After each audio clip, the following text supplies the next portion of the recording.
नमस्कार दोस्तों, हमारे चैनल हायर एजुकेशन में एक बार फिर आपका स्वागत है और मैं हूं आपका दोस्त राहुल। और जैसे कि आप देख सकते हैं, ये आईपी यूनिवर्सिटी की लेटेस्ट अपडेट है डेटेड 24 नवंबर, यानी कि आज आप लोगों की स्पॉट काउंसलिंग का शेड्यूल पूरा आ चुका है।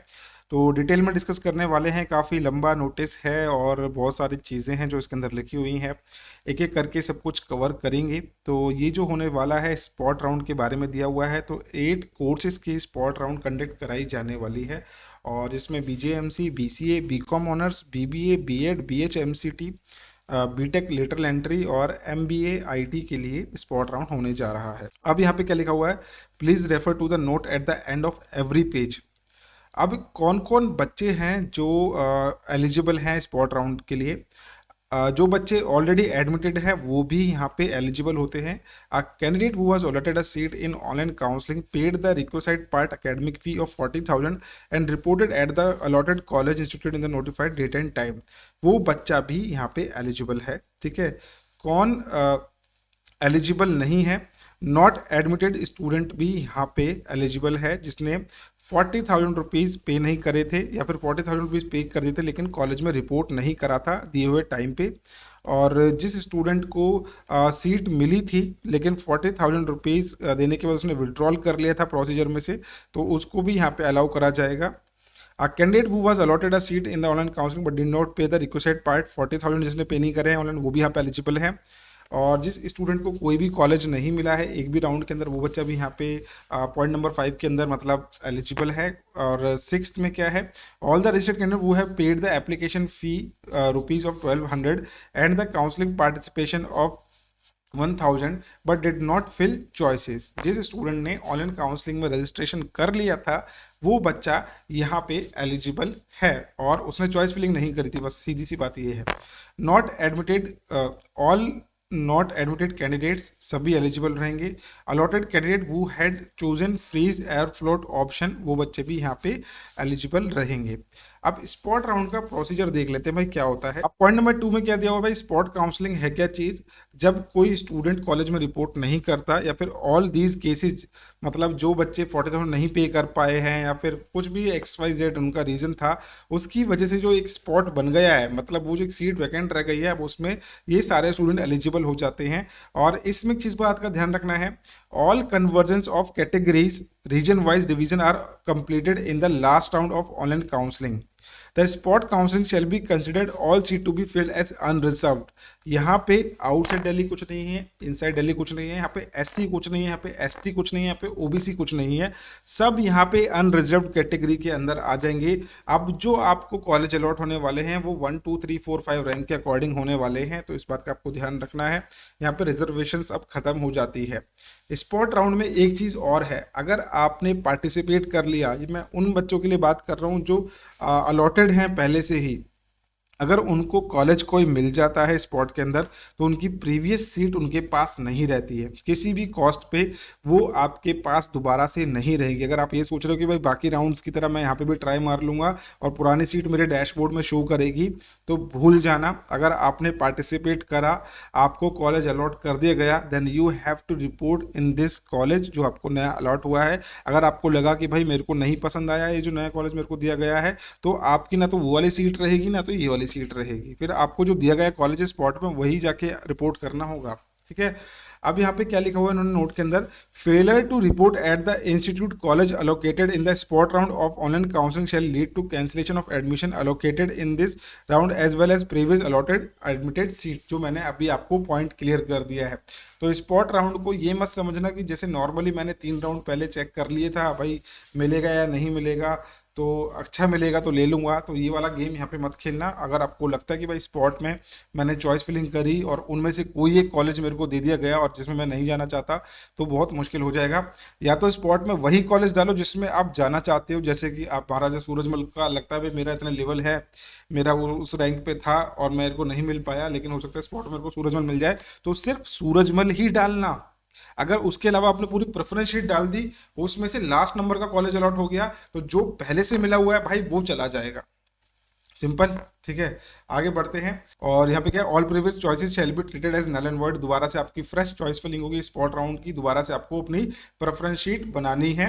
ये मत सोचना कि जो पहले बनाई थी मैंने थर्ड राउंड में वैसा ही चलेगा। अब आपको बिल्कुल फ्रेश चॉइस फिलिंग करनी है। The candidate who have reported at their respective institute college after the seat allocation up to sliding round if participating in spot round and if any of the new preference field is allocated to them in the spot round of counseling, then the candidate shall be abide to take new allocated seat and they will not have any claim on previous seat, जो कि मैंने आपको पहले ही बता दिया था। दोबारा बोल देता हूं भाई, अगर आपको पहले ही कोई कॉलेज मिल चुका है तो स्पॉट राउंड में जाने से पहले इस बात का ध्यान रखना, आपने चॉइस फिलिंग करी, दोबारा नई तरीके से कोई कॉलेज अलॉट कर दिया गया आपको स्पॉट राउंड के अंदर, तो वही कॉलेज आपको लेना पड़ेगा, उसमें जाके आपको रिपोर्टिंग करनी पड़ेगी। वहां पे जाके ये नहीं बोल सकते गलती से आ गया था, मेरे को मेरी पुरानी सीट दे दो। वहां से भी जाओगे, यहाँ से भी जाओगे, ठीक है, तो आपको एक्सेप्ट करनी पड़ेगी स्पॉट की सीट। ठीक है, registration for spot counselling commencing from 26 of November से स्टार्ट होगा और चलेगा 2 बजे से स्टार्ट हो जाएगा, मतलब 26 ऑफ नवंबर से, मतलब परसों से शुरू होने जा रहा है। और आपको जो 500 रुपये का रजिस्ट्रेशन करना होगा, यहाँ पे इस बात का ध्यान रखना है, जिस बच्चे ने पहले अपनी काउंसलिंग के अंदर पार्टिसिपेट कर लिया था, 1000 रुपये का चॉइस फिलिंग नहीं करी थी, वो बच्चा यहाँ पे 500 रुपये देगा पार्टिसिपेट करने के लिए और 29 तारीख तक का आपको टाइम मिलेगा करने के लिए पार्टिसिपेशन। जिस बच्चे ने ऑनलाइन काउंसलिंग के अंदर रजिस्ट्रेशन ही नहीं करा था, उस बच्चे को टोटल 1500 रुपये पे करने हैं 29 तारीख तक। इसके बाद चॉइस फिल करने का मौका मिलेगा आपको 30 तारीख से लेके 1 दिसंबर तक का। रिजल्ट आ जाएगा आपका 2 दिसंबर को, मतलब आज से 6 दिन बाद, 6 नहीं 8 दिन बाद, 1 हफ्ते बाद आप लोगों का स्पॉट राउंड का रिजल्ट आ जाएगा। अब यहाँ पे काफ़ी सारे स्टूडेंट्स कहने वाले होंगे कि सर जो आपने एकेडमिक कैलेंडर बताया था उसके अकॉर्डिंग तो क्लासेस स्टार्ट हो जाएंगी, तब तक फिर हम क्या करेंगे? भाई वो क्लासेस स्टार्ट होती रहेंगी, चलती रहेंगी, आप उनको बाद में जाके ज्वाइन कर लेंगे, ऐसा कुछ भी प्रॉब्लम नहीं है। स्टार्टिंग के 2-3 दिन वैसे भी कुछ नहीं कराते हैं, सिर्फ आप ओरिएंटेशन वगैरह में ही निकल जाता है, तो आपको इसमें परेशान होने की जरूरत नहीं है। चॉइस फिलिंग का जो आपको टाइम मिलने वाला है 30 तारीख से लेके 1 तारीख के बीच में आपका चॉइस फिलिंग स्टार्ट हो जाएगा। तो आपको उस बात का ध्यान रखना कि भाई बिल्कुल सटीक तरीके से चॉइस फिलिंग करनी है, अननेसेसरी कॉलेजेस मत डालना अगर आपको पहले से कोई कॉलेज अलॉट हो गया है तो। अब आगे का प्रोसेस देख लेते हैं। रिजल्ट डिक्लेरेशन के बाद क्या होगा, आपको अपनी विलिंगनेस सबमिट करनी होगी 2 तारीख को। जैसे ही आपका रिजल्ट डिक्लेयर हो जाएगा, जैसे कि आप देख सकते हैं 2 तारीख को रिजल्ट डिक्लेयर हो जाएगा, उसके बाद आपको अपनी विलिंगनेस सबमिट करनी होगी, फ्लोट या फिर फ्रीज। तो फ्लोट क्या होता है कि भाई आप नेक्स्ट राउंड में देखना चाहते हैं अपग्रेडेशन आपको मिलता है या नहीं मिलता, और फ्रीज क्या होता है भाई कोई अपग्रेडेशन नहीं चाहिए, इसी राउंड में फुल फाइनल कर दो, मेरा जो भी है मैं इसी कॉलेज में पढ़ना चाहता हूँ। 6 तारीख तक का आपको टाइम मिलेगा अपना फ्लोट फ्रीज सबमिट करने के लिए, और मेरे ख्याल से कुछ ज़्यादा ही टाइम दे दिया इन्होंने, 4 दिन का तो बहुत ज़्यादा होता है भाई, 2 दिन का काम है फ्लोट फ्रीज करने का, लेकिन यहाँ पे आपको 4 दिन दे दिए गए हैं, तो ये आपको ध्यान रखना है। 4 दिन में हाँ और भी बहुत सारी चीज़ें हैं, आपको 40,000 रुपीज़ पे करने हैं अगर आपको फर्स्ट टाइम कॉलेज यहाँ पे अलॉट हुआ है तो। Payment of part academic fee of 40,000 only through NEFT लिखना था यहाँ पे, ठीक है, तो वो भी आपको 6 तारीख तक का टाइम मिलेगा। Printing of provisional allotment letter का टाइम मिलेगा 6 तारीख तक का। ऑनलाइन विड्रॉल का मौका आपको मिलेगा 6 तारीख तक का फर्स्ट राउंड के बच्चों को, और reporting at the college of the institute वो भी आपको 6 तारीख तक ही करना है। तो यहाँ पे आपको किस बात का ध्यान रखना है कि भाई जिस बच्चे को सेकंड राउंड के अंदर कॉलेज मिल जाएगा उस बच्चे को अपने 6 तारीख तक ये सारे स्टेप कंप्लीट कर लेने हैं। क्या क्या? फ्रीज फ्लोट, उसके बाद अपनी 40,000 रुपीज़ की पेमेंट, उसके बाद अपने कॉलेज में जाके रिपोर्टिंग। अब यहाँ पे एक बच्चे का डाउट ये भी आ सकता है कि भाई मैंने तो 40,000 रुपये पहले ही दे दिए थे जब मेरे को कॉलेज अलॉट हुआ था, या फिर मैं देना भूल गया था, 40,000 रुपये देने के बाद मैंने रिपोर्टिंग नहीं करी थी। तो उन स्टूडेंट के लिए भी यहाँ पे लिखा हुआ है, candidate whose name appeared in common merit list rank who have been allotted seat in previous rounds, और उसने 40,000 रुपये पे कर दिया था यहाँ पे, तो उसको क्या करना होगा, वो सीधा यहाँ पे एडजस्टेड हो जाएगा स्पॉट के अंदर। सच candidate if allotted a seat in spot round of online counselling need not पे 40,000 रुपीज़ अगेन। तो स्पॉट राउंड में सिर्फ उसी को 40,000 रुपीज़ पे करने हैं। भाई ये पॉइंट अच्छे से सुन लो, क्योंकि बहुत सारे बच्चे इसी के ऊपर बहुत सारे कमेंट्स लिखने वाले हैं, मेरे को पता है। सिर्फ उसी बच्चे को 40,000 रुपीज़ पे करने हैं जिस बच्चे को स्पॉट में फर्स्ट टाइम कॉलेज अलॉट हुआ है, जिसने पहले 40,000 रुपये नहीं भरे हैं। बाकी जितने भी बच्चे थे सबको 40,000 रुपये अपने एडजस्ट हो जाएंगे, आपको बस अपनी रिसिप्ट लेके जानी है। अब यहाँ पे उन्होंने पॉइंट्स भी दे दिए हैं कि किन बच्चों को 40,000 रुपीज पे करने हैं, ठीक है। वही पॉइंट्स है भाई, जिसने 40,000 पे कर दिए थे, रिपोर्ट नहीं करा था, विड्रॉ ले लिया था, उन बच्चों के यहाँ पे दोबारा से पे करने की जरूरत नहीं है। और रिपोर्टिंग के लिए क्या लिखा हुआ है, after declaration of spot round online counselling the candidate allotted seat have to report to the allocated, मैंने बता दिया था, यूनिवर्सिटी। और रिपोर्टिंग आपको कैसे करनी है वो वीडियो मैंने डिस्क्रिप्शन में आपको लिंक दे दिया है। आप सभी को मैंने बहुत डिटेल में बता दिया था कि भाई कैसे आप लोगों को अपनी रिपोर्टिंग करनी होती है। अब यहाँ पे पॉइंट नंबर 2 जो है बहुत ही इंपॉर्टेंट है।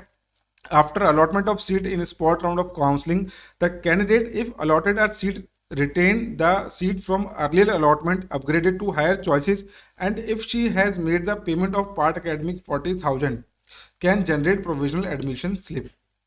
ठीक है, यहाँ पे क्या लिखा हुआ है, अगर आपको स्पॉट राउंड के अंदर अपग्रेडेशन मिल गया है, allotted a seat, the seat from earlier allotment to higher choices preference, and if she has made the payment of part academic 40,000 rupees, can generate provisional admission slip। मतलब सिर्फ आपको अपना allotment letter download करना है और आपको चले जाना है अगर आपको अपग्रेडेशन मिल गया है स्पॉट राउंड के अंदर, ठीक है। 40,000 रुपीज का प्रूफ कहाँ पे आपको मिलेगा, आपकी कैंडिडेट प्रोफाइल के अंदर मिल जाएगा। और the candidate are required to report and join the respective college if the provisional allotment letter and the necessary record of verification document the, मतलब वही रिपोर्टिंग आपको करनी है जाके। रिजल्ट अवेटेड कैंडिडेट को अपना एक ब्रोशर में से क्लॉज नंबर 3.5 अपना प्रिंट आउट निकाल लेना है कि भाई मेरा रिजल्ट अभी अवेटेड है, जैसे ही आएगा मैं सबमिट कर दूंगा। और ठीक है, ये सारी चीज़ें हैं। एडमिटेड स्टूडेंट हो जाता है जो बच्चा अपनी रिपोर्टिंग कर देता है। इंपॉर्टेंट नोट में क्या लिखा हुआ है, admitted candidate who are allotted an upgraded seat in a spot round of counseling need to pay an additional amount of 5,000 at the newly allotted university and school affiliated college। जिस बच्चे को नया college मिल जाता है spot round के अंदर, मतलब जिसको पहले ही कॉलेज मिल गया था, उसने अब अपना दूसरा कॉलेज स्पॉट में एक उसको दूसरा कॉलेज मिल गया है लेट सपोज, तो उसको as a transfer amount 5,000 rupees पे करने होंगे नए कॉलेज में, जो आपको नया कॉलेज अलॉट हुआ है।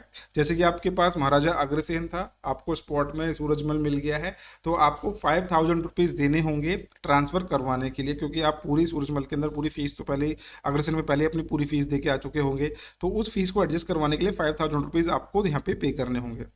The upgraded candidate have to pay the balance academic fee at newly allotted, मतलब अगर आपने जैसे ही अपना ट्रांसफर करवाया 5,000 रुपये देके, तो जो भी बची कुची फीस है वो आपको पे करनी है।